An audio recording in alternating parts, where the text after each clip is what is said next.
நாங்க கடையில இருந்து காலையிலேயே எழும்பி கடையில இருந்து பழம்லாம் வாங்கிட்டு வந்திருக்கோம். என்ன பழம்லாம் வாங்கிட்டு வந்திருக்கோம்னு வாங்க பார்க்கலாம்.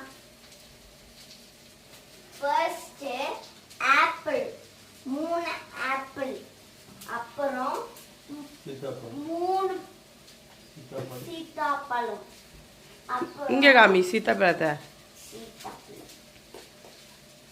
3 சீத்தாப்பழம், அப்புறம் எனக்கு ரொம்ப பிடிக்கும் அது என்னன்னா டிராகன் ஃப்ரூட்,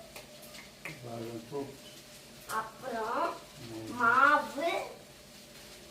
மாவு எவ்வளவு ரூபா? 20. அப்புறம் தேங்காய் தான் நாங்க வாங்கிட்டு வந்திருக்கோம். லைக் பண்ணுங்க.